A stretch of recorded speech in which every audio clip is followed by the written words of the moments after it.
El dolor llegó de repente, un pinchazo agudo en la parte baja del vientre que me hizo soltar el vaso que tenía en la mano. Estaba sola en nuestro piso en Salamanca, exactamente 2 semanas antes de la fecha prevista para el parto, pero supe en mi corazón que había llegado el momento. Busqué el teléfono con manos temblorosas y marqué el número de Marcos, mi esposo.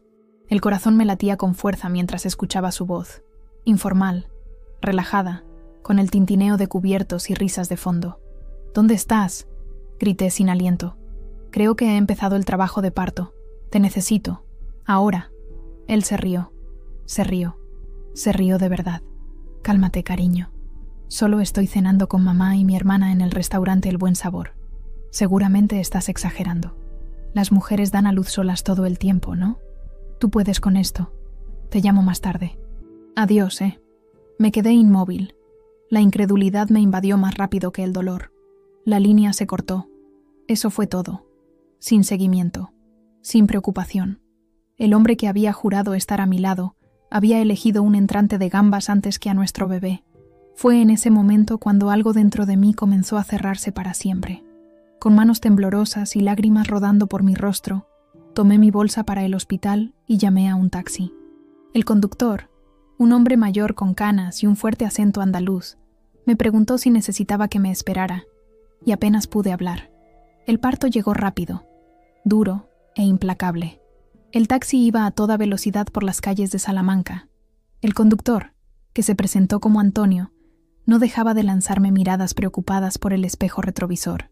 «Señora, ¿quiere que llame a alguien? ¿A su marido? ¿Una hermana?» No respondí, concentrada solo en la respiración y en el dolor que aumentaba. Llegamos al Hospital Clínico Universitario una tarde de finales de mayo. El aire era cálido y olía a jazmín, pero yo solo sentía el olor a pánico y abandono. Una joven enfermera con una placa que decía «Paula» me recibió en la entrada de urgencias.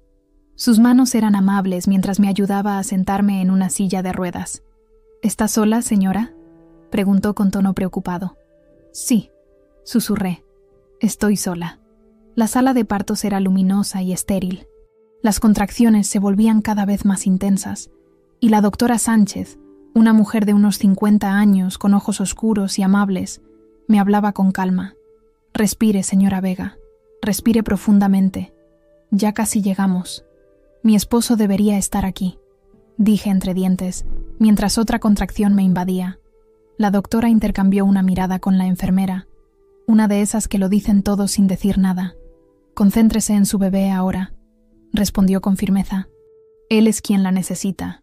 Las horas pasaron como en un sueño febril. No había nadie que me diera la mano, nadie que me susurrara que era fuerte o valiente. Mi cuerpo soportaba el peso del dolor y la traición al mismo tiempo. Cuando finalmente mi pequeño Alejandro llegó, gritando y cubierto por las primeras lágrimas de la vida, lo abracé con brazos temblorosos, sollozando no de alegría, sino por el dolor de saber que su padre ya había elegido la ausencia. Las enfermeras me felicitaron. Algunas se quedaron más tiempo del necesario, quizás percibiendo mi soledad. Paula me trajo un té caliente y me acomodó las almohadas detrás de la espalda. «Si necesita algo, aquí estoy», dijo con amabilidad. «No tiene que enfrentar todo sola». Pero cuando la habitación se vació y el silencio llenó los rincones, le susurré a mi bebé: «No te dejaré crecer pensando que esto es amor». Fue en ese momento cuando decidí irme. Durante la noche, mientras Alejandro dormía en la cuna junto a mi cama, revisé el teléfono. Ninguna llamada de Marcos. Ningún mensaje. Solo el silencio que confirmaba lo que mi corazón ya sabía.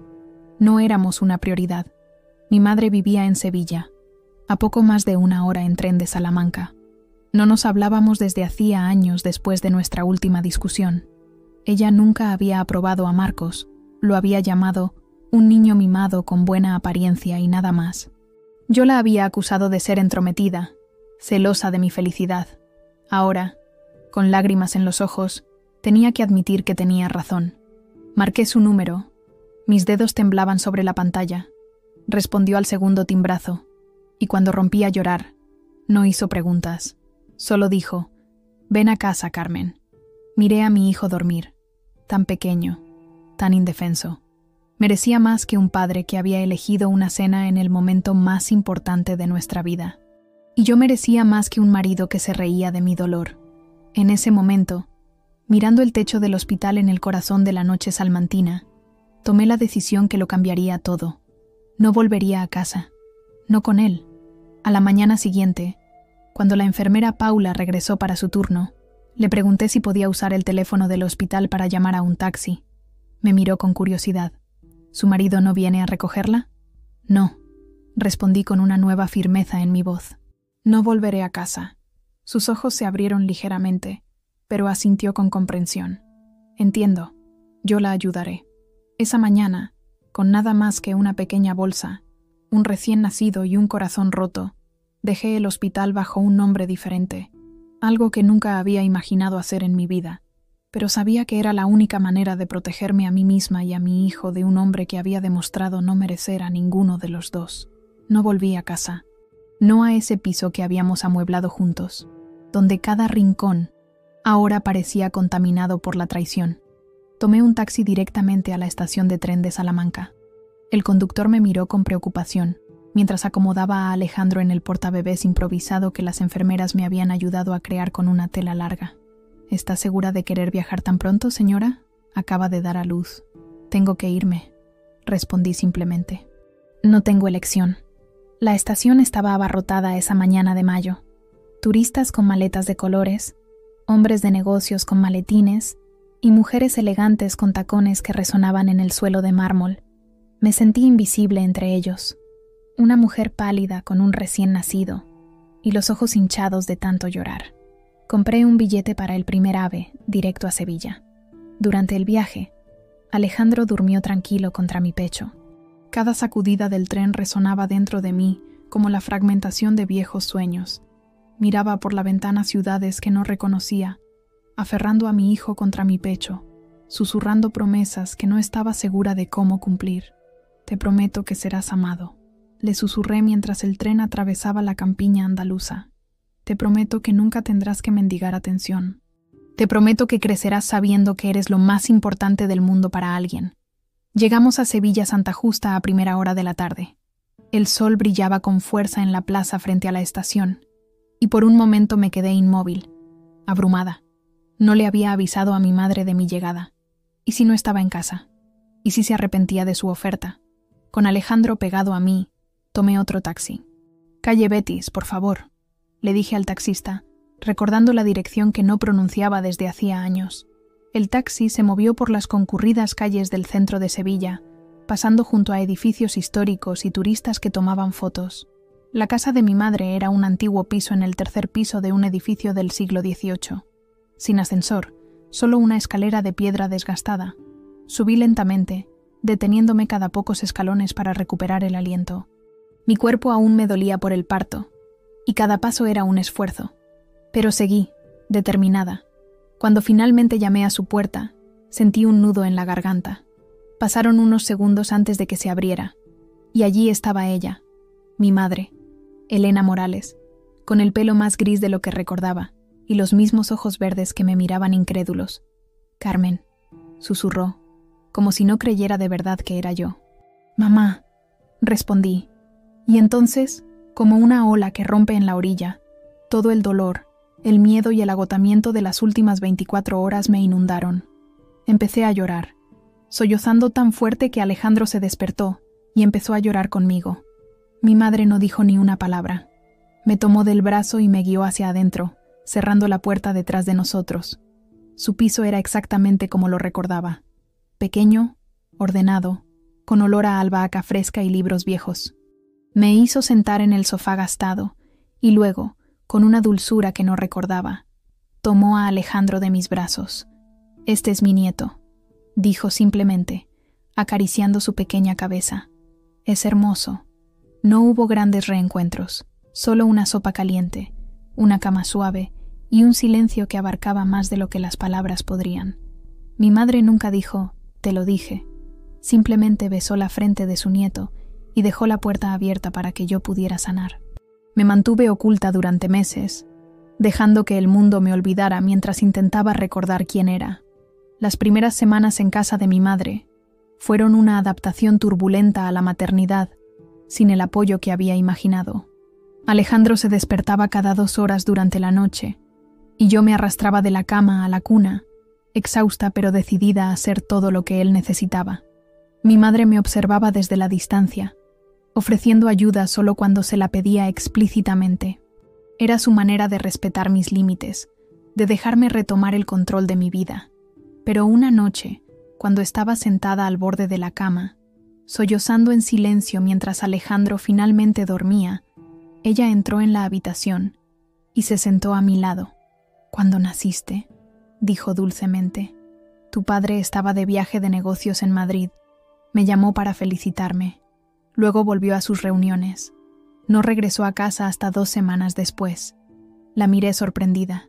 Nunca había hablado de ese periodo. «Le perdoné esa ausencia», continuó, «y muchas otras después de esa. Pensaba que amar significaba aceptar las imperfecciones, adaptarse a los vacíos dejados por el otro. Me tomó 15 años entender que estaba enseñando a mi hija que el amor es sinónimo de sacrificio unilateral».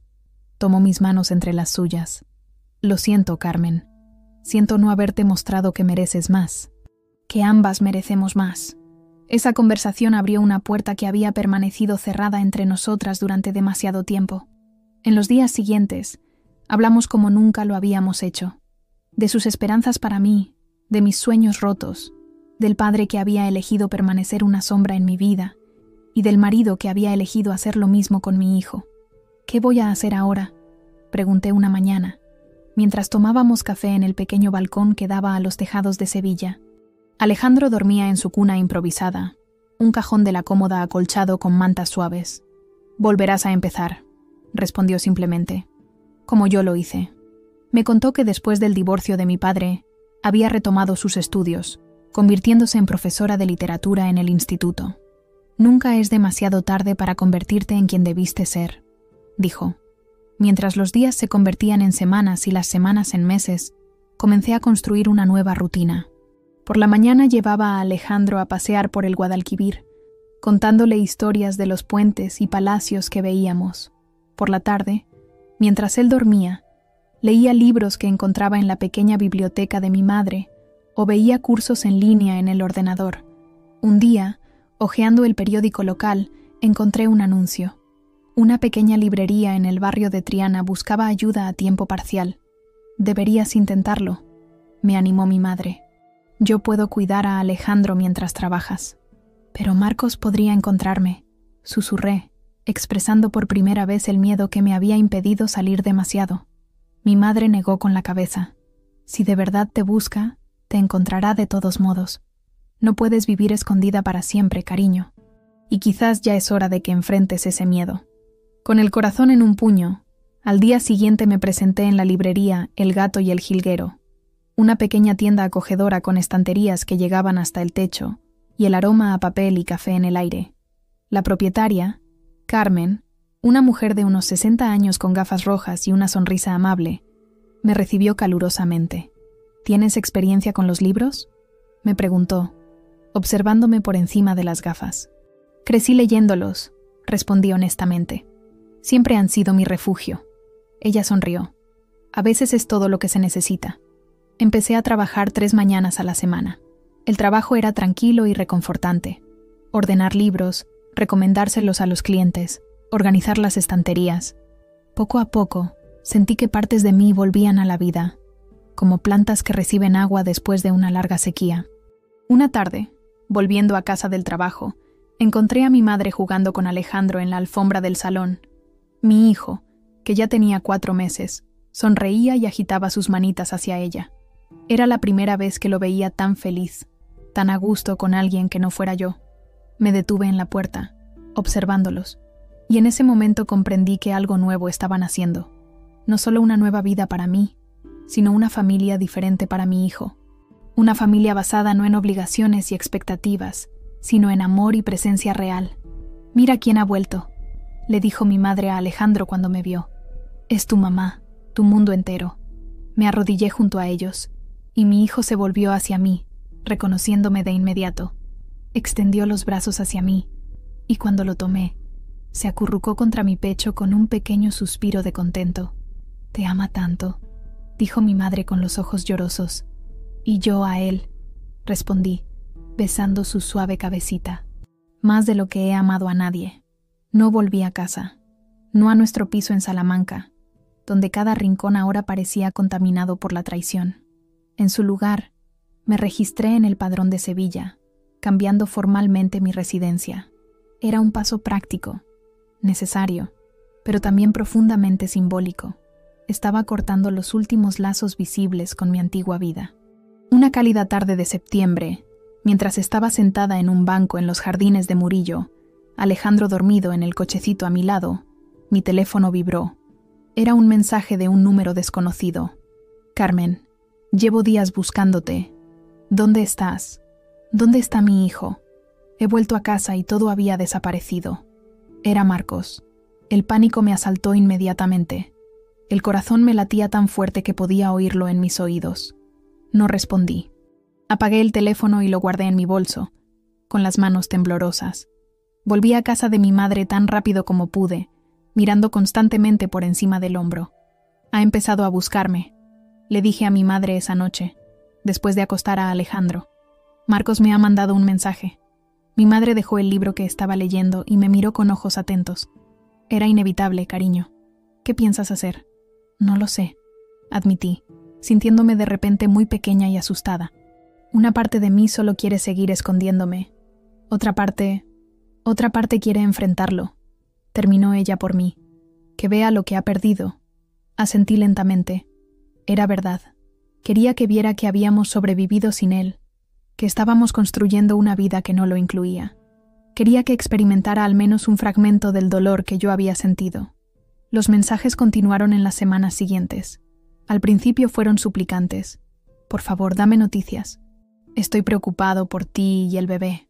Luego se volvieron enfadados. «También es mi hijo. Tengo derecho a verlo». Finalmente, amenazantes. «Si no respondes, involucraré a la policía y a los abogados». Fue esta última amenaza la que me impulsó a actuar. No podía permitir que me encontrara desprevenida. Contacté a una abogada, Marta Gálvez, especializada en derecho de familia, que me fue recomendada por Carmen, la propietaria de la librería. La oficina de la doctora Gálvez estaba en un antiguo edificio en el centro de Sevilla. Era una mujer de unos 40 años, con cabello corto y gris, y una mirada penetrante que parecía ver más allá de tus palabras. «Cuénteme lo que pasó», dijo, después de que nos sentamos. Le conté todo: el día del parto, el abandono de Marcos, mi huida a Sevilla. Mientras hablaba, ella tomaba notas en un pequeño cuaderno, asintiendo ocasionalmente. «Señora Vega», dijo cuando terminé, «lo que usted ha vivido es un claro caso de abandono emocional. En términos legales, podríamos hablar de conducta perjudicial hacia el menor. El hecho de que su marido la haya dejado sola durante el parto y no haya intentado contactarla durante meses refuerza esta posición». «¿Qué me aconseja hacer?», pregunté, apretando el bolso sobre mis rodillas. «Primero que nada, debemos responder a sus amenazas legales con nuestra propia estrategia. Presentaremos una demanda de separación con imputación de culpa a su cargo. Mientras tanto, documentaremos cada intento de contacto no deseado por su parte». Salí de la oficina de la doctora Gálvez con un plan de acción, y por primera vez en meses, una sensación de control sobre la situación. Ya no estaba solo reaccionando, estaba actuando. 2 semanas después, mientras estaba organizando algunos libros en la sección de literatura infantil de la librería, escuché la campanilla de la puerta. Levanté la vista y mi corazón se detuvo. Era Marcos.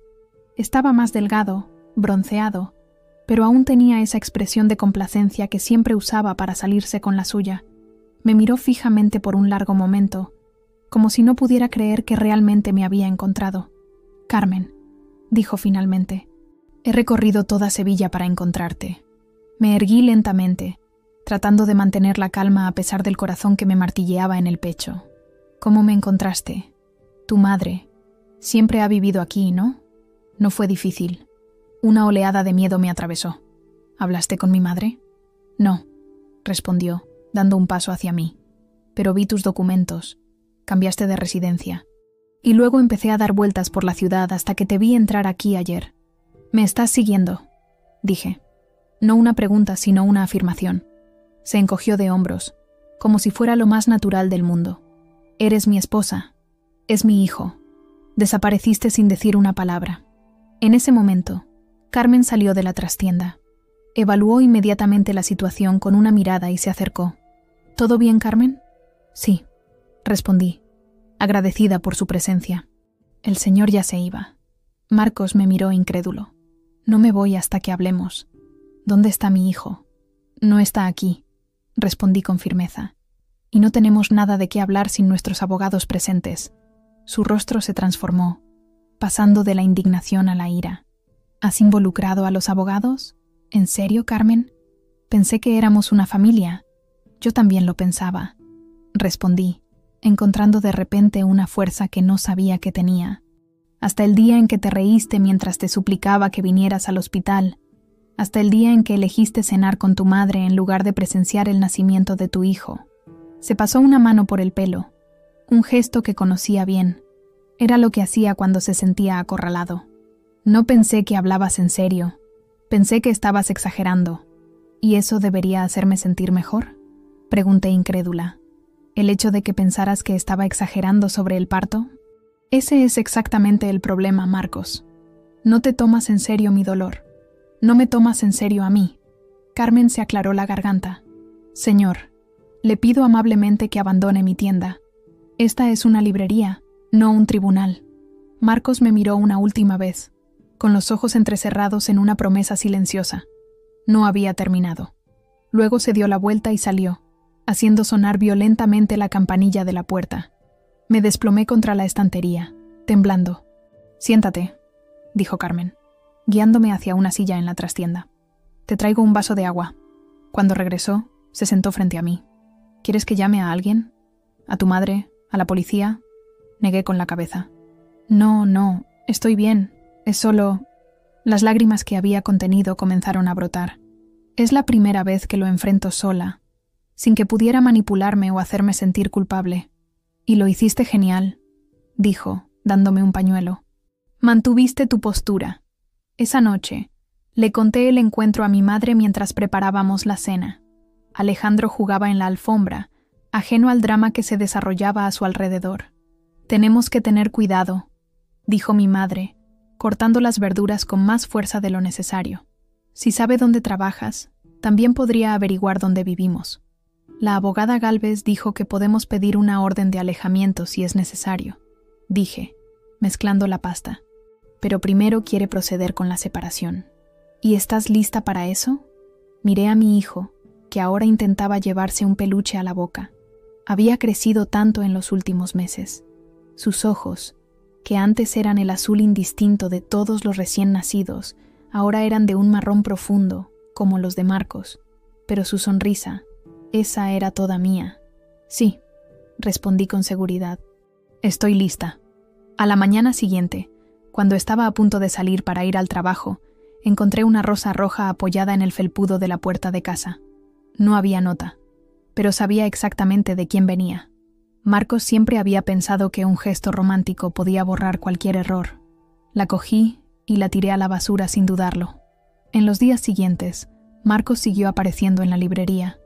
A veces entraba y fingía hojear libros, lanzándome miradas.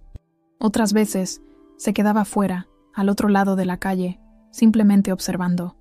No se me acercaba, no hablaba, pero su presencia era una amenaza constante. Carmen, preocupada, me ofreció tomarme un permiso pagado hasta que la situación se resolviera. «La librería seguirá aquí cuando estés lista para volver», dijo.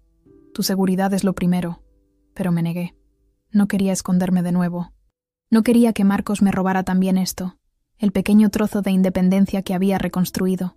Un martes por la tarde, mientras estaba cerrando la librería, Marcos se me acercó. Era la primera vez que me hablaba directamente en semanas. «Recibí los documentos de tu abogada», dijo sin preámbulos. «¿Separación con imputación de culpa? ¿En serio, Carmen? ¿Recibiste los documentos?»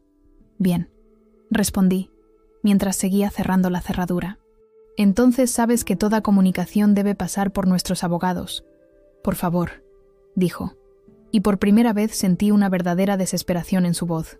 «Dame solo una oportunidad para explicarme, para ver a mi hijo». Me di la vuelta para mirarlo a la cara. «Tuviste 6 meses para buscarme.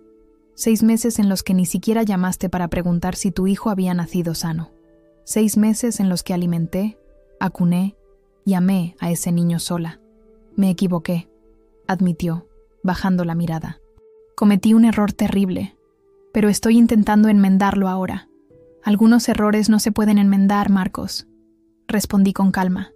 «Algunos cortes son demasiado profundos para sanar». «Te amaba», dijo de repente. «Todavía te amo».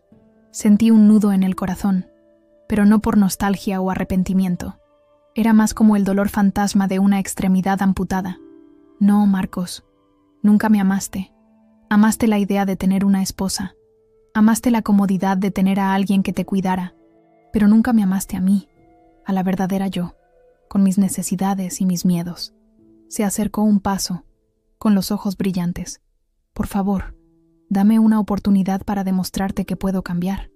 Lo miré, tratando de ver al hombre que una vez pensé que amaba, pero solo veía a un extraño, un rostro que una vez me fue familiar, pero que ahora parecía pertenecer a una vida diferente, a una Carmen diferente. «Lo siento», dije, dando un paso atrás. «Es demasiado tarde». Mientras me alejaba, escuché su voz detrás de mí. «No ha terminado, Carmen. Es mi hijo tanto como tuyo». No me di la vuelta. Seguí caminando, con la espalda recta y los ojos fijos al frente, porque sabía que tenía razón en una cosa. No había terminado. Era solo el comienzo de una batalla que nunca había querido librar, pero que nunca evitaría. Por Alejandro, por mí, por la familia en la que nos estábamos convirtiendo. 6 meses después de mi huida de Salamanca, mi vida era irreconocible. Alejandro había empezado a sonreír, a gatear, a decir sus primeras sílabas. «Mamá», repetía, mientras le preparaba la papilla. «Mamá», murmuraba antes de dormirse. Eran los momentos que atesoraba, las pequeñas victorias diarias que me recordaban por qué había tomado la decisión correcta. La audiencia de separación estaba fijada para mediados de octubre. La abogada Gálvez me había preparado para lo peor. Marcos había contratado a uno de los abogados más renombrados de Salamanca, un hombre conocido por sus tácticas agresivas en casos de custodia de hijos. «Intentarán pintarte como inestable», me había advertido Gálvez durante una de nuestras reuniones preparatorias. «Dirán que huiste sin motivo, que privaste deliberadamente a un padre de su derecho a ver a su hijo». «Pero él no estaba allí», había respondido, la voz temblándome de indignación. «Ni siquiera vino al hospital. Lo sé, y lo demostraremos. Ya he obtenido los testimonios de las enfermeras que estaban de turno esa noche. Pero debes estar preparada, Carmen. Será doloroso». El día de la audiencia llegó con un cielo plomizo que amenazaba lluvia. Mi madre se ofreció a cuidar a Alejandro, pero insistí en llevarlo conmigo.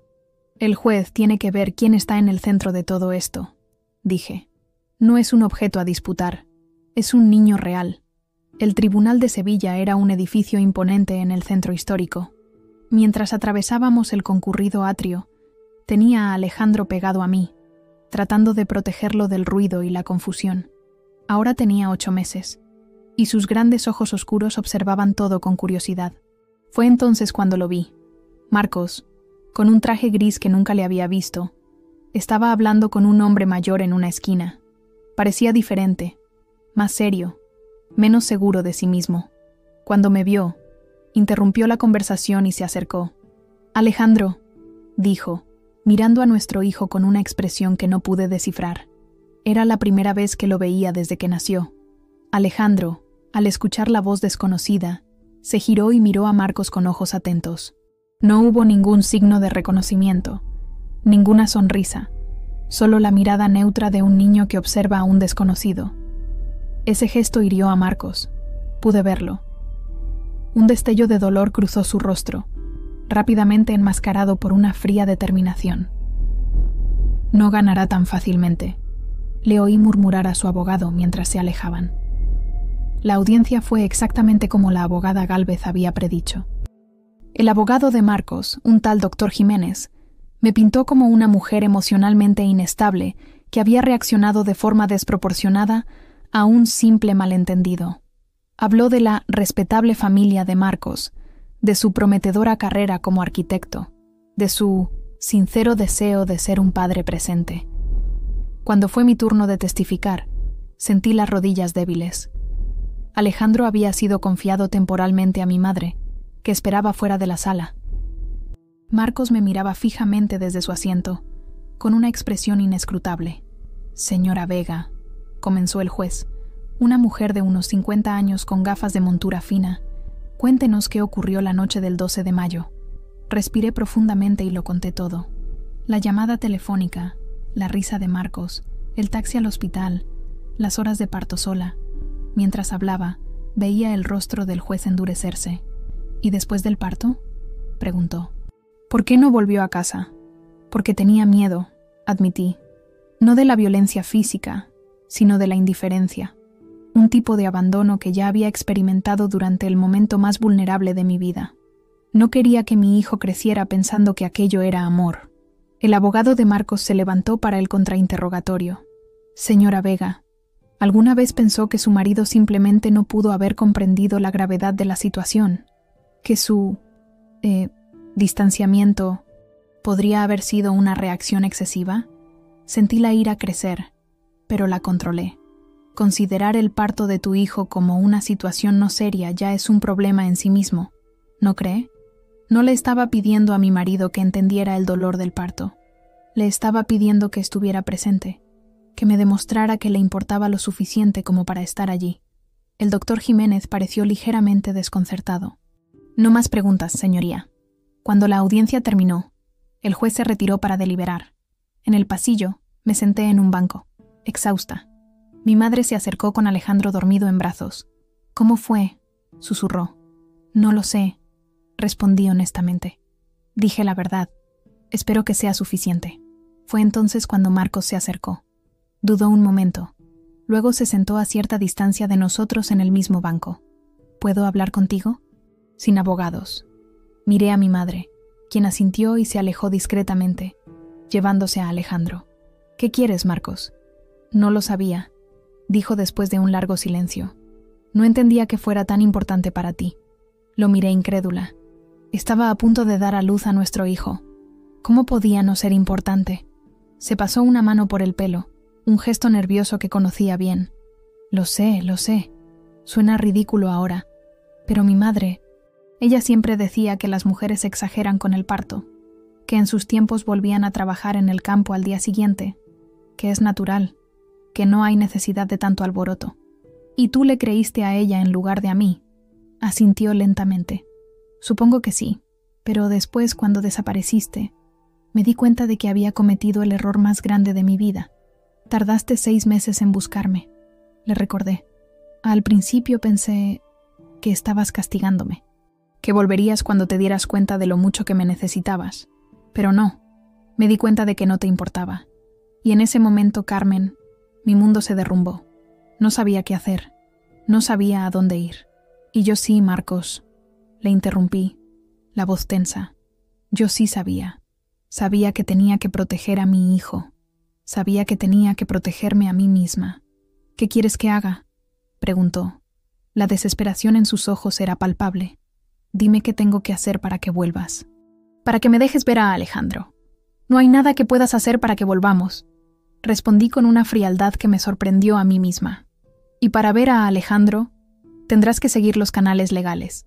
La doctora Gálvez se pondrá en contacto con tu abogado». Se levantó del banco, el rostro pálido. «No puedes hacerme esto. Soy su padre». «Un padre ausente», corregí. «Un padre que eligió una cena antes que el nacimiento de su hijo». Se dio la vuelta y se alejó, dejando un rastro de silencio a su paso. Mi madre regresó y se sentó a mi lado, abrazándome. «¿Estás bien?», preguntó.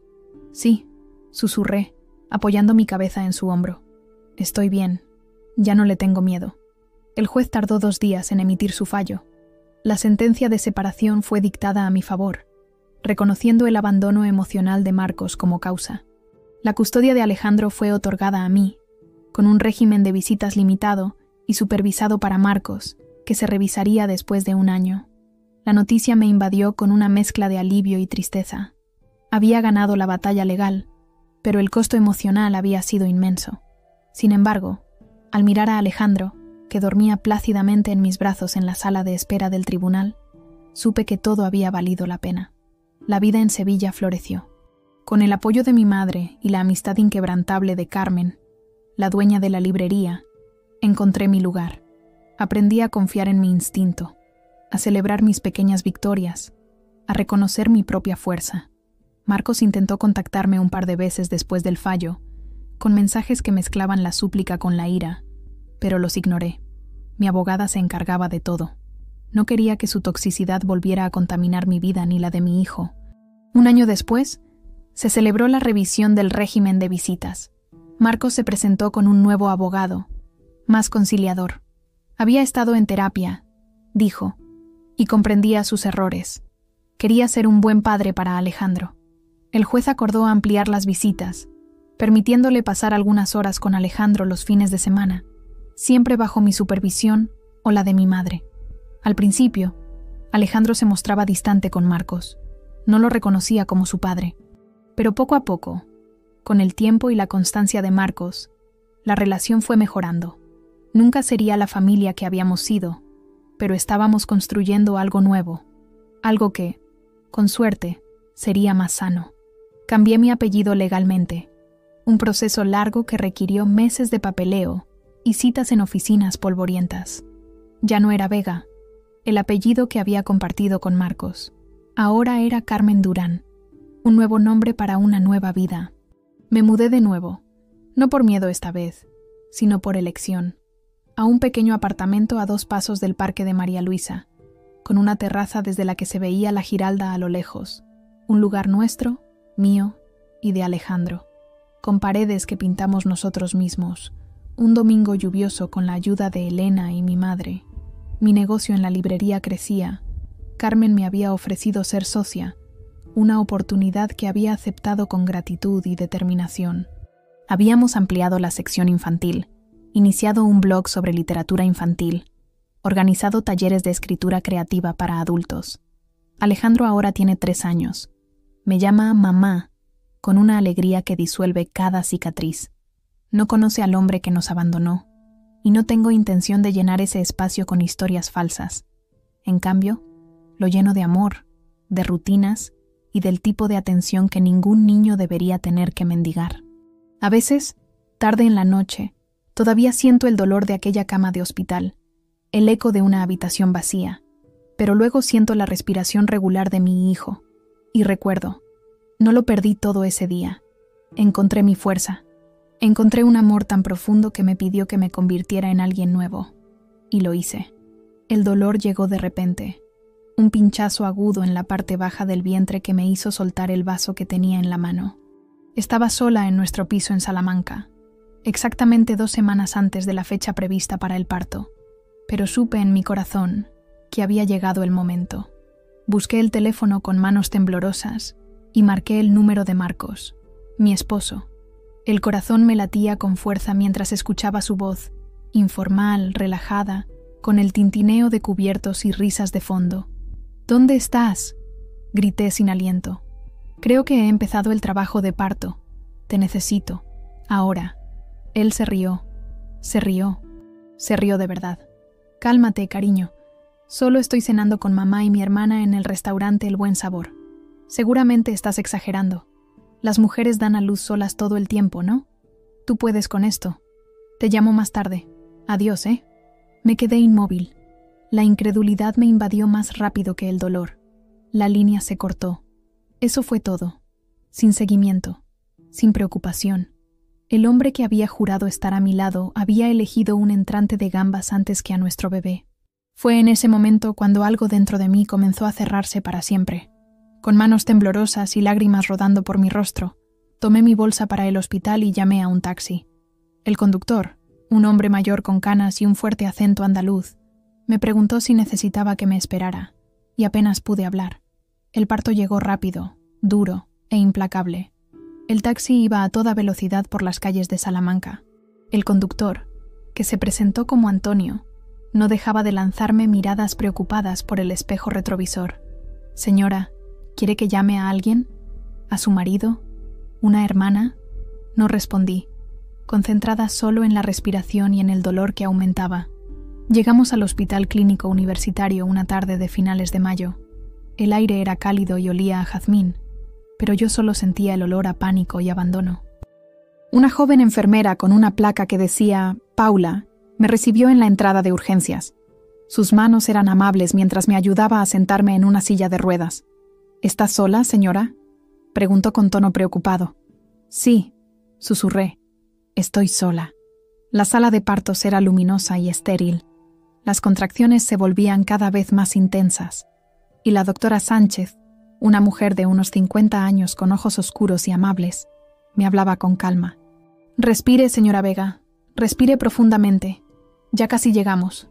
Mi esposo debería estar aquí», dije entre dientes, mientras otra contracción me invadía. La doctora intercambió una mirada con la enfermera, una de esas que lo dicen todo sin decir nada. «Concéntrese en su bebé ahora», respondió con firmeza. «Él es quien la necesita». Las horas pasaron como en un sueño febril. No había nadie que me diera la mano, nadie que me susurrara que era fuerte o valiente. Mi cuerpo soportaba el peso del dolor y la traición al mismo tiempo. Cuando finalmente mi pequeño Alejandro llegó, gritando y cubierto por las primeras lágrimas de la vida, lo abracé con brazos temblorosos, sollozando no de alegría, sino por el dolor de saber que su padre ya había elegido la ausencia. Las enfermeras me felicitaron. Algunas se quedaron más tiempo del necesario, quizás percibiendo mi soledad. Paula me trajo un té caliente y me acomodó las almohadas detrás de la espalda. «Si necesita algo, aquí estoy», dijo con amabilidad. «No tiene que enfrentar todo sola». Pero cuando la habitación se vació y el silencio llenó los rincones, le susurré a mi bebé: «No te dejaré crecer pensando que esto es amor». Fue en ese momento cuando decidí irme. Durante la noche, mientras Alejandro dormía en la cuna junto a mi cama, revisé el teléfono. Ninguna llamada de Marcos, ningún mensaje, solo el silencio que confirmaba lo que mi corazón ya sabía. No éramos una prioridad. Mi madre vivía en Sevilla, a poco más de 1 hora en tren de Salamanca. No nos hablábamos desde hacía años después de nuestra última discusión. Ella nunca había aprobado a Marcos. Lo había llamado un niño mimado con buena apariencia y nada más. Yo la había acusado de ser entrometida, celosa de mi felicidad. Ahora, con lágrimas en los ojos, tenía que admitir que tenía razón. Marqué su número. Mis dedos temblaban sobre la pantalla. Respondió al segundo timbrazo, y cuando rompí a llorar, no hizo preguntas. Solo dijo: «Ven a casa, Carmen». Miré a mi hijo dormir, tan pequeño, tan indefenso. Merecía más que un padre que había elegido una cena en el momento más importante de nuestra vida. Y yo merecía más que un marido que se reía de mi dolor. En ese momento, mirando el techo del hospital en el corazón de la noche salmantina, tomé la decisión que lo cambiaría todo. No volvería a casa. No con él. A la mañana siguiente, cuando la enfermera Paula regresó para su turno, le pregunté si podía usar el teléfono del hospital para llamar a un taxi. Me miró con curiosidad. ¿Su marido no viene a recogerla? No, respondí con una nueva firmeza en mi voz. No volveré a casa. Sus ojos se abrieron ligeramente, pero asintió con comprensión. Entiendo. Yo la ayudaré. Esa mañana, con nada más que una pequeña bolsa, un recién nacido y un corazón roto, dejé el hospital bajo un nombre diferente, algo que nunca había imaginado hacer en mi vida, pero sabía que era la única manera de protegerme a mí misma y a mi hijo de un hombre que había demostrado no merecer a ninguno de los dos. No volví a casa, no a ese piso que habíamos amueblado juntos, donde cada rincón ahora parecía contaminado por la traición. Tomé un taxi directamente a la estación de tren de Salamanca. El conductor me miró con preocupación mientras acomodaba a Alejandro en el portabebés improvisado que las enfermeras me habían ayudado a crear con una tela larga. ¿Está segura de querer viajar tan pronto, señora? Acaba de dar a luz. Tengo que irme, respondí simplemente. No tengo elección. La estación estaba abarrotada esa mañana de mayo. Turistas con maletas de colores, hombres de negocios con maletines y mujeres elegantes con tacones que resonaban en el suelo de mármol. Me sentí invisible entre ellos. Una mujer pálida con un recién nacido y los ojos hinchados de tanto llorar. Compré un billete para el primer AVE directo a Sevilla. Durante el viaje, Alejandro durmió tranquilo contra mi pecho. Cada sacudida del tren resonaba dentro de mí como la fragmentación de viejos sueños. Miraba por la ventana ciudades que no reconocía, aferrando a mi hijo contra mi pecho, susurrando promesas que no estaba segura de cómo cumplir. «Te prometo que serás amado», le susurré mientras el tren atravesaba la campiña andaluza. «Te prometo que nunca tendrás que mendigar atención. Te prometo que crecerás sabiendo que eres lo más importante del mundo para alguien». Llegamos a Sevilla Santa Justa a primera hora de la tarde. El sol brillaba con fuerza en la plaza frente a la estación, y por un momento me quedé inmóvil, abrumada. No le había avisado a mi madre de mi llegada. ¿Y si no estaba en casa? ¿Y si se arrepentía de su oferta? Con Alejandro pegado a mí, tomé otro taxi. «Calle Betis, por favor», le dije al taxista, recordando la dirección que no pronunciaba desde hacía años. El taxi se movió por las concurridas calles del centro de Sevilla, pasando junto a edificios históricos y turistas que tomaban fotos. La casa de mi madre era un antiguo piso en el tercer piso de un edificio del siglo XVIII. Sin ascensor, solo una escalera de piedra desgastada. Subí lentamente, deteniéndome cada pocos escalones para recuperar el aliento. Mi cuerpo aún me dolía por el parto, y cada paso era un esfuerzo. Pero seguí, determinada. Cuando finalmente llamé a su puerta, sentí un nudo en la garganta. Pasaron unos segundos antes de que se abriera, y allí estaba ella, mi madre, Elena Morales, con el pelo más gris de lo que recordaba y los mismos ojos verdes que me miraban incrédulos. «Carmen», susurró, como si no creyera de verdad que era yo. «Mamá», respondí, y entonces, como una ola que rompe en la orilla, todo el dolor, el miedo y el agotamiento de las últimas 24 horas me inundaron. Empecé a llorar, sollozando tan fuerte que Alejandro se despertó y empezó a llorar conmigo. Mi madre no dijo ni una palabra. Me tomó del brazo y me guió hacia adentro, cerrando la puerta detrás de nosotros. Su piso era exactamente como lo recordaba, pequeño, ordenado, con olor a albahaca fresca y libros viejos. Me hizo sentar en el sofá gastado y luego, con una dulzura que no recordaba, tomó a Alejandro de mis brazos. «Este es mi nieto», dijo simplemente, acariciando su pequeña cabeza. «Es hermoso. No hubo grandes reencuentros, solo una sopa caliente, una cama suave y un silencio que abarcaba más de lo que las palabras podrían. Mi madre nunca dijo «te lo dije». Simplemente besó la frente de su nieto y dejó la puerta abierta para que yo pudiera sanar. Me mantuve oculta durante meses, dejando que el mundo me olvidara mientras intentaba recordar quién era. Las primeras semanas en casa de mi madre fueron una adaptación turbulenta a la maternidad sin el apoyo que había imaginado. Alejandro se despertaba cada 2 horas durante la noche, y yo me arrastraba de la cama a la cuna, exhausta, pero decidida a hacer todo lo que él necesitaba. Mi madre me observaba desde la distancia, ofreciendo ayuda solo cuando se la pedía explícitamente. Era su manera de respetar mis límites, de dejarme retomar el control de mi vida.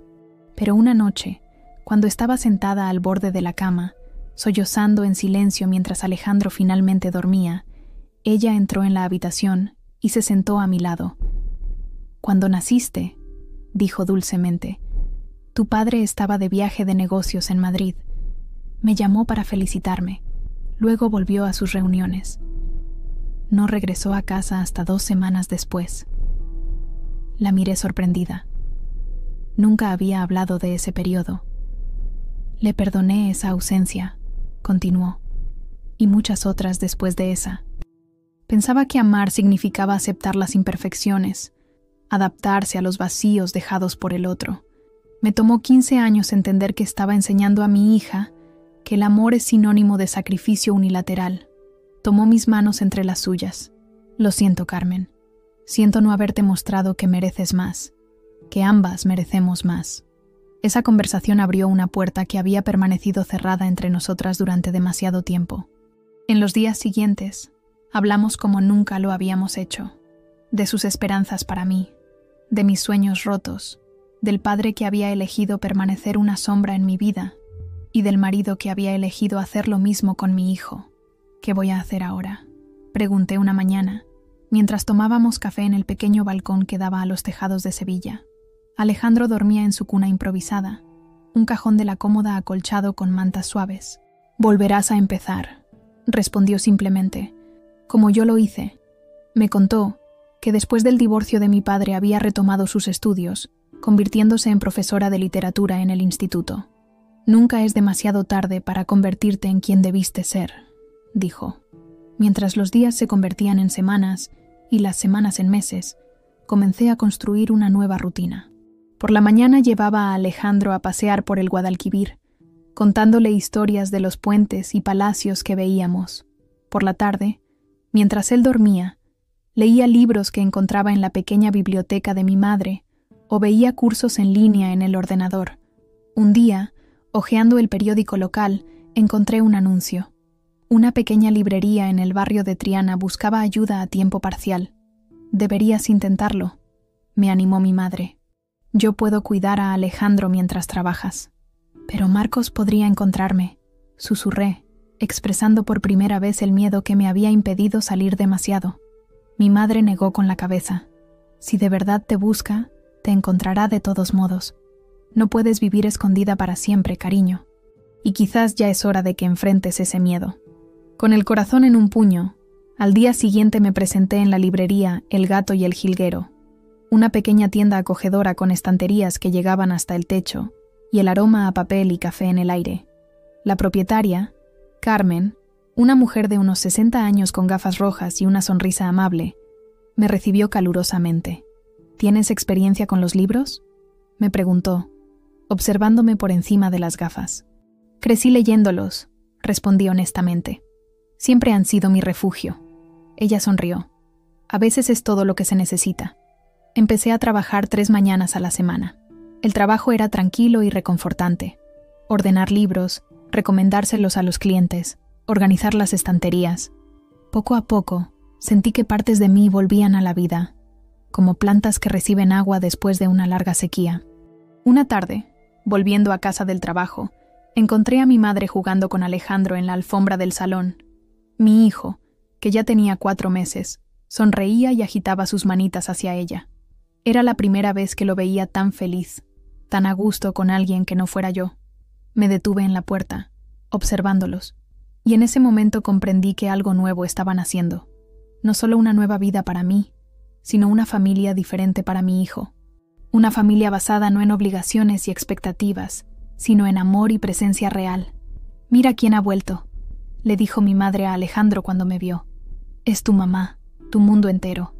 Me arrodillé junto a ellos, y mi hijo se volvió hacia mí, reconociéndome de inmediato.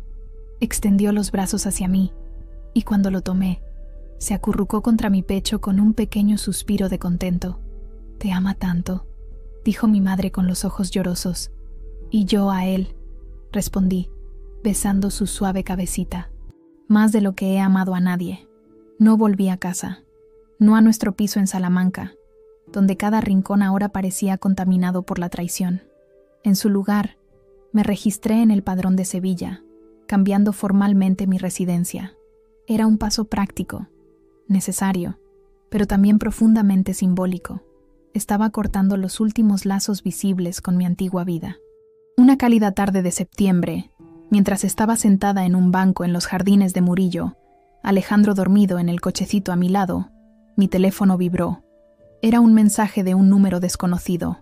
«Carmen, llevo días buscándote. ¿Dónde estás? ¿Dónde está mi hijo?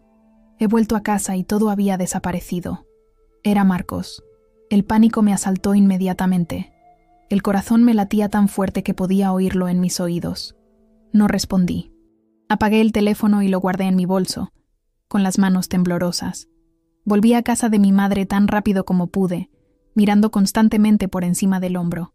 «Ha empezado a buscarme», le dije a mi madre esa noche, después de acostar a Alejandro. «Marcos me ha mandado un mensaje». Mi madre dejó el libro que estaba leyendo y me miró con ojos atentos. «Era inevitable, cariño. ¿Qué piensas hacer?»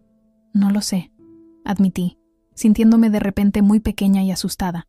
Una parte de mí solo quiere seguir escondiéndome. Otra parte quiere enfrentarlo. Terminó ella por mí. Que vea lo que ha perdido. Asentí lentamente. Era verdad. Quería que viera que habíamos sobrevivido sin él, que estábamos construyendo una vida que no lo incluía. Quería que experimentara al menos un fragmento del dolor que yo había sentido. Los mensajes continuaron en las semanas siguientes. Al principio fueron suplicantes. Por favor, dame noticias. Estoy preocupado por ti y el bebé. Luego se volvieron enfadados. También es mi hijo. Tengo derecho a verlo. Finalmente, amenazantes. Si no respondes, involucraré a la policía y a los abogados. Fue esta última amenaza la que me impulsó a actuar. No podía permitir que me encontrara desprevenida. Contacté a una abogada, Marta Gálvez, especializada en derecho de familia, que me fue recomendada por Carmen, la propietaria de la librería. La oficina de la doctora Gálvez estaba en un antiguo edificio en el centro de Sevilla. Era una mujer de unos 40 años, con cabello corto y gris, y una mirada penetrante que parecía ver más allá de tus palabras. «Cuénteme lo que pasó», dijo, después de que nos sentamos. Le conté todo: el día del parto, el abandono de Marcos, mi huida a Sevilla. Mientras hablaba, ella tomaba notas en un pequeño cuaderno, asintiendo ocasionalmente. «Señora Vega», dijo cuando terminé, «lo que usted ha vivido es un claro caso de abandono emocional. En términos legales, podríamos hablar de conducta perjudicial hacia el menor. El hecho de que su marido la haya dejado sola durante el parto y no haya intentado contactarla durante meses refuerza esta posición. ¿Qué me aconseja hacer?», pregunté, apretando el bolso sobre mis rodillas. «Primero que nada, debemos responder a sus amenazas legales con nuestra propia estrategia. Presentaremos una demanda de separación con imputación de culpa a su cargo. Mientras tanto, documentaremos cada intento de contacto no deseado por su parte». Salí de la oficina de la doctora Gálvez con un plan de acción, y por primera vez en meses, una sensación de control sobre la situación. Ya no estaba solo reaccionando, estaba actuando. 2 semanas después, mientras estaba organizando algunos libros en la sección de literatura infantil de la librería, escuché la campanilla de la puerta. Levanté la vista y mi corazón se detuvo. Era Marcos. Estaba más delgado, bronceado, pero aún tenía esa expresión de complacencia que siempre usaba para salirse con la suya. Me miró fijamente por un largo momento, como si no pudiera creer que realmente me había encontrado. «Carmen», dijo finalmente, «he recorrido toda Sevilla para encontrarte». Me erguí lentamente, tratando de mantener la calma a pesar del corazón que me martilleaba en el pecho. «¿Cómo me encontraste? Tu madre siempre ha vivido aquí, ¿no? No fue difícil». Una oleada de miedo me atravesó. «¿Hablaste con mi madre?» «No», respondió, dando un paso hacia mí. «Pero vi tus documentos. Cambiaste de residencia. Y luego empecé a dar vueltas por la ciudad hasta que te vi entrar aquí ayer. Me estás siguiendo», dije. No una pregunta, sino una afirmación. Se encogió de hombros, como si fuera lo más natural del mundo. «Eres mi esposa. Es mi hijo. Desapareciste sin decir una palabra». En ese momento, Carmen salió de la trastienda. Evaluó inmediatamente la situación con una mirada y se acercó. «¿Todo bien, Carmen?» «Sí», respondí, agradecida por su presencia. El señor ya se iba. Marcos me miró incrédulo. «No me voy hasta que hablemos. ¿Dónde está mi hijo?» «No está aquí», respondí con firmeza. «Y no tenemos nada de qué hablar sin nuestros abogados presentes». Su rostro se transformó, pasando de la indignación a la ira. «¿Has involucrado a los abogados? ¿En serio, Carmen? Pensé que éramos una familia». «Yo también lo pensaba», respondí, encontrando de repente una fuerza que no sabía que tenía. «Hasta el día en que te reíste mientras te suplicaba que vinieras al hospital, hasta el día en que elegiste cenar con tu madre en lugar de presenciar el nacimiento de tu hijo». Se pasó una mano por el pelo, un gesto que conocía bien. Era lo que hacía cuando se sentía acorralado. «No pensé que hablabas en serio. Pensé que estabas exagerando. ¿Y eso debería hacerme sentir mejor?», pregunté incrédula. «¿El hecho de que pensaras que estaba exagerando sobre el parto?» «Ese es exactamente el problema, Marcos. No te tomas en serio mi dolor. No me tomas en serio a mí». Carmen se aclaró la garganta. «Señor, le pido amablemente que abandone mi tienda. Esta es una librería, no un tribunal». Marcos me miró una última vez, con los ojos entrecerrados en una promesa silenciosa. No había terminado. Luego se dio la vuelta y salió, haciendo sonar violentamente la campanilla de la puerta. Me desplomé contra la estantería, temblando. «Siéntate», dijo Carmen, guiándome hacia una silla en la trastienda. «Te traigo un vaso de agua». Cuando regresó, se sentó frente a mí. «¿Quieres que llame a alguien? ¿A tu madre? ¿A la policía?» Negué con la cabeza. No, estoy bien. Es solo...». Las lágrimas que había contenido comenzaron a brotar. Es la primera vez que lo enfrento sola, sin que pudiera manipularme o hacerme sentir culpable. «Y lo hiciste genial», dijo, dándome un pañuelo. «Mantuviste tu postura. Esa noche, le conté el encuentro a mi madre mientras preparábamos la cena. Alejandro jugaba en la alfombra, ajeno al drama que se desarrollaba a su alrededor. «Tenemos que tener cuidado», dijo mi madre, cortando las verduras con más fuerza de lo necesario. «Si sabe dónde trabajas, también podría averiguar dónde vivimos». La abogada Gálvez dijo que podemos pedir una orden de alejamiento si es necesario, dije, mezclando la pasta. «Pero primero quiere proceder con la separación». «¿Y estás lista para eso?» Miré a mi hijo, que ahora intentaba llevarse un peluche a la boca. Había crecido tanto en los últimos meses. Sus ojos, que antes eran el azul indistinto de todos los recién nacidos, ahora eran de un marrón profundo, como los de Marcos. Pero su sonrisa, esa era toda mía. «Sí», respondí con seguridad. «Estoy lista». A la mañana siguiente, cuando estaba a punto de salir para ir al trabajo, encontré una rosa roja apoyada en el felpudo de la puerta de casa. No había nota, pero sabía exactamente de quién venía. Marcos siempre había pensado que un gesto romántico podía borrar cualquier error. La cogí y la tiré a la basura sin dudarlo. En los días siguientes, Marcos siguió apareciendo en la librería. A veces entraba y fingía hojear libros, lanzándome miradas. Otras veces se quedaba fuera, al otro lado de la calle, simplemente observando. No se me acercaba, no hablaba, pero su presencia era una amenaza constante. Carmen, preocupada, me ofreció tomarme un permiso pagado hasta que la situación se resolviera. «La librería seguirá aquí cuando estés lista para volver», dijo. «Tu seguridad es lo primero». Pero me negué. No quería esconderme de nuevo. No quería que Marcos me robara también esto, el pequeño trozo de independencia que había reconstruido. Un martes por la tarde, mientras estaba cerrando la librería, Marcos se me acercó. Era la primera vez que me hablaba directamente en semanas. «Recibí los documentos de tu abogada», dijo sin preámbulos. «¿Separación con imputación de culpa? ¿En serio, Carmen? ¿Recibiste los documentos?» «Bien», respondí, mientras seguía cerrando la cerradura.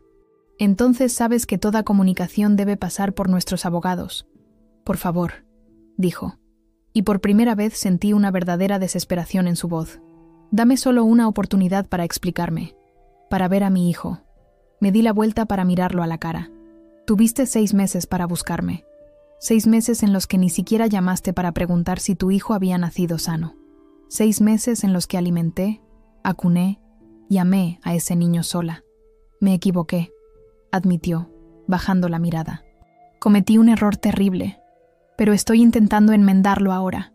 Algunos errores no se pueden enmendar, Marcos», respondí con calma. «Algunos cortes son demasiado profundos para sanar. Te amaba», dijo de repente. «Todavía te amo».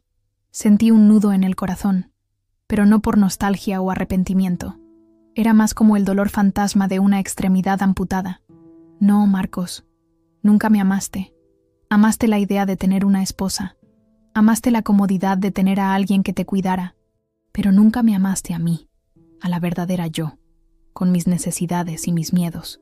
Se acercó un paso, con los ojos brillantes. «Por favor, dame una oportunidad para demostrarte que puedo cambiar». Lo miré, tratando de ver al hombre que había una vez pensado que amaba, pero solo veía a un extraño, un rostro que una vez me fue familiar, pero que ahora parecía pertenecer a una vida diferente, a una Carmen diferente. «Lo siento», dije, dando un paso atrás. «Es demasiado tarde». Mientras me alejaba, escuché su voz detrás de mí. «No ha terminado, Carmen. Es mi hijo tanto como tuyo». No me di la vuelta. Seguí caminando, con la espalda recta y los ojos fijos al frente, porque sabía que tenía razón en una cosa. No había terminado. Era solo el comienzo de una batalla que nunca había querido librar, pero que nunca evitaría, por Alejandro, por mí, por la familia en la que nos estábamos convirtiendo. 6 meses después de mi huida de Salamanca, mi vida era irreconocible. Alejandro había empezado a sonreír, a gatear, a decir sus primeras sílabas. «Mamá», repetía, mientras le preparaba la papilla. «Mamá», murmuraba antes de dormirse. Eran los momentos que atesoraba, las pequeñas victorias diarias que me recordaban por qué había tomado la decisión correcta. La audiencia de separación estaba fijada para mediados de octubre. La abogada Gálvez me había preparado para lo peor.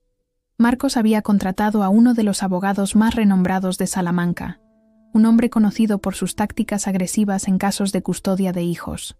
«Intentarán pintarte como inestable», me había advertido Gálvez durante una de nuestras reuniones preparatorias. «Dirán que huiste sin motivo, que privaste deliberadamente a un padre de su derecho a ver a su hijo. Pero él no estaba allí», había respondido, la voz temblándome de indignación. «Ni siquiera vino al hospital. Lo sé, y lo demostraremos. Ya he obtenido los testimonios de las enfermeras que estaban de turno esa noche. Pero debes estar preparada, Carmen. Será doloroso». El día de la audiencia llegó con un cielo plomizo que amenazaba lluvia. Mi madre se ofreció a cuidar a Alejandro, pero insistí en llevarlo conmigo. «El juez tiene que ver quién está en el centro de todo esto», dije. «No es un objeto a disputar, es un niño real». El Tribunal de Sevilla era un edificio imponente en el centro histórico. Mientras atravesábamos el concurrido atrio, tenía a Alejandro pegado a mí, tratando de protegerlo del ruido y la confusión. Ahora tenía 8 meses, y sus grandes ojos oscuros observaban todo con curiosidad. Fue entonces cuando lo vi. Marcos, con un traje gris que nunca le había visto, estaba hablando con un hombre mayor en una esquina. Parecía diferente, más serio, menos seguro de sí mismo. Cuando me vio, interrumpió la conversación y se acercó. «Alejandro», dijo, mirando a nuestro hijo con una expresión que no pude descifrar. Era la primera vez que lo veía desde que nació. Alejandro, al escuchar la voz desconocida, se giró y miró a Marcos con ojos atentos. No hubo ningún signo de reconocimiento, ninguna sonrisa, solo la mirada neutra de un niño que observa a un desconocido. Ese gesto hirió a Marcos. Pude verlo. Un destello de dolor cruzó su rostro, rápidamente enmascarado por una fría determinación. «No ganará tan fácilmente», le oí murmurar a su abogado mientras se alejaban. La audiencia fue exactamente como la abogada Gálvez había predicho. El abogado de Marcos, un tal doctor Jiménez, me pintó como una mujer emocionalmente inestable que había reaccionado de forma desproporcionada a un simple malentendido. Habló de la respetable familia de Marcos, de su prometedora carrera como arquitecto, de su sincero deseo de ser un padre presente. Cuando fue mi turno de testificar, sentí las rodillas débiles. Alejandro había sido confiado temporalmente a mi madre, que esperaba fuera de la sala. Marcos me miraba fijamente desde su asiento, con una expresión inescrutable. «Señora Vega», comenzó el juez, una mujer de unos 50 años con gafas de montura fina, «cuéntenos qué ocurrió la noche del 12 de mayo». Respiré profundamente y lo conté todo. La llamada telefónica, la risa de Marcos, el taxi al hospital, las horas de parto sola. Mientras hablaba, veía el rostro del juez endurecerse. «¿Y después del parto?», preguntó. «¿Por qué no volvió a casa?». «Porque tenía miedo», admití. «No de la violencia física, sino de la indiferencia. Un tipo de abandono que ya había experimentado durante el momento más vulnerable de mi vida. No quería que mi hijo creciera pensando que aquello era amor». El abogado de Marcos se levantó para el contrainterrogatorio. «Señora Vega, ¿alguna vez pensó que su marido simplemente no pudo haber comprendido la gravedad de la situación? ¿Que su distanciamiento podría haber sido una reacción excesiva?» Sentí la ira crecer, pero la controlé. Considerar el parto de tu hijo como una situación no seria ya es un problema en sí mismo, ¿no cree? No le estaba pidiendo a mi marido que entendiera el dolor del parto. Le estaba pidiendo que estuviera presente, que me demostrara que le importaba lo suficiente como para estar allí. El doctor Jiménez pareció ligeramente desconcertado. «No más preguntas, señoría». Cuando la audiencia terminó, el juez se retiró para deliberar. En el pasillo, me senté en un banco, exhausta. Mi madre se acercó con Alejandro dormido en brazos. «¿Cómo fue?», susurró. «No lo sé», respondí honestamente. Dije la verdad. «Espero que sea suficiente». Fue entonces cuando Marcos se acercó. Dudó un momento. Luego se sentó a cierta distancia de nosotros en el mismo banco. «¿Puedo hablar contigo?», sin abogados.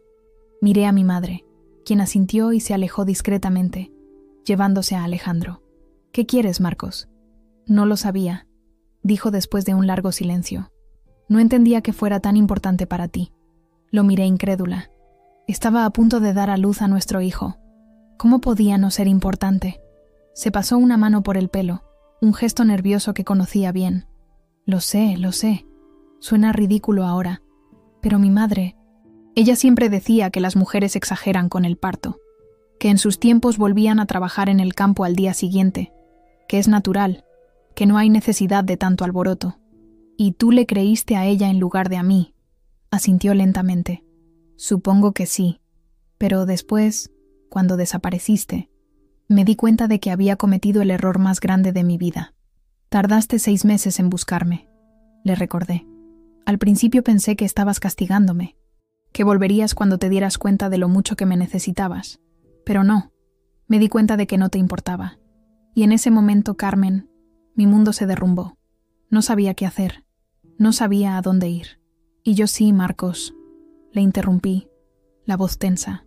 Yo sí sabía. Sabía que tenía que proteger a mi hijo. Sabía que tenía que protegerme a mí misma. «¿Qué quieres que haga?», preguntó. La desesperación en sus ojos era palpable. «Dime qué tengo que hacer para que vuelvas». «Para que me dejes ver a Alejandro. No hay nada que puedas hacer para que volvamos», respondí con una frialdad que me sorprendió a mí misma. «Y para ver a Alejandro, tendrás que seguir los canales legales. La doctora Gálvez se pondrá en contacto con tu abogado». Se levantó del banco, el rostro pálido. «No puedes hacerme esto. Soy su padre. Un padre ausente», corregí. «Un padre que eligió una cena antes que el nacimiento de su hijo». Se dio la vuelta y se alejó, dejando un rastro de silencio a su paso. Mi madre regresó y se sentó a mi lado, abrazándome. «¿Estás bien?», preguntó. «Sí», susurré, apoyando mi cabeza en su hombro. «Estoy bien. Ya no le tengo miedo». El juez tardó 2 días en emitir su fallo. La sentencia de separación fue dictada a mi favor, reconociendo el abandono emocional de Marcos como causa. La custodia de Alejandro fue otorgada a mí, con un régimen de visitas limitado y supervisado para Marcos, que se revisaría después de 1 año. La noticia me invadió con una mezcla de alivio y tristeza. Había ganado la batalla legal, pero el costo emocional había sido inmenso. Sin embargo, al mirar a Alejandro, que dormía plácidamente en mis brazos en la sala de espera del tribunal, supe que todo había valido la pena. La vida en Sevilla floreció. Con el apoyo de mi madre y la amistad inquebrantable de Carmen, la dueña de la librería, encontré mi lugar. Aprendí a confiar en mi instinto, a celebrar mis pequeñas victorias, a reconocer mi propia fuerza. Marcos intentó contactarme un par de veces después del fallo, con mensajes que mezclaban la súplica con la ira, pero los ignoré. Mi abogada se encargaba de todo. No quería que su toxicidad volviera a contaminar mi vida ni la de mi hijo. 1 año después, se celebró la revisión del régimen de visitas. Marcos se presentó con un nuevo abogado, más conciliador. Había estado en terapia, dijo, y comprendía sus errores. Quería ser un buen padre para Alejandro. El juez acordó ampliar las visitas, permitiéndole pasar algunas horas con Alejandro los fines de semana, siempre bajo mi supervisión o la de mi madre. Al principio, Alejandro se mostraba distante con Marcos. No lo reconocía como su padre. Pero poco a poco, con el tiempo y la constancia de Marcos, la relación fue mejorando. Nunca sería la familia que habíamos sido, pero estábamos construyendo algo nuevo, algo que, con suerte, sería más sano. Cambié mi apellido legalmente, un proceso largo que requirió meses de papeleo y citas en oficinas polvorientas. Ya no era Vega, el apellido que había compartido con Marcos. Ahora era Carmen Durán, un nuevo nombre para una nueva vida. Me mudé de nuevo, no por miedo esta vez, sino por elección, a un pequeño apartamento a 2 pasos del Parque de María Luisa, con una terraza desde la que se veía la Giralda a lo lejos, un lugar nuestro, mío y de Alejandro, con paredes que pintamos nosotros mismos, un domingo lluvioso con la ayuda de Elena y mi madre. Mi negocio en la librería crecía. Carmen me había ofrecido ser socia, una oportunidad que había aceptado con gratitud y determinación. Habíamos ampliado la sección infantil, iniciado un blog sobre literatura infantil, organizado talleres de escritura creativa para adultos. Alejandro ahora tiene 3 años. Me llama mamá, con una alegría que disuelve cada cicatriz. No conoce al hombre que nos abandonó, y no tengo intención de llenar ese espacio con historias falsas. En cambio, lo lleno de amor, de rutinas y del tipo de atención que ningún niño debería tener que mendigar. A veces, tarde en la noche, todavía siento el dolor de aquella cama de hospital, el eco de una habitación vacía, pero luego siento la respiración regular de mi hijo, y recuerdo, no lo perdí todo ese día, encontré mi fuerza, encontré un amor tan profundo que me pidió que me convirtiera en alguien nuevo, y lo hice.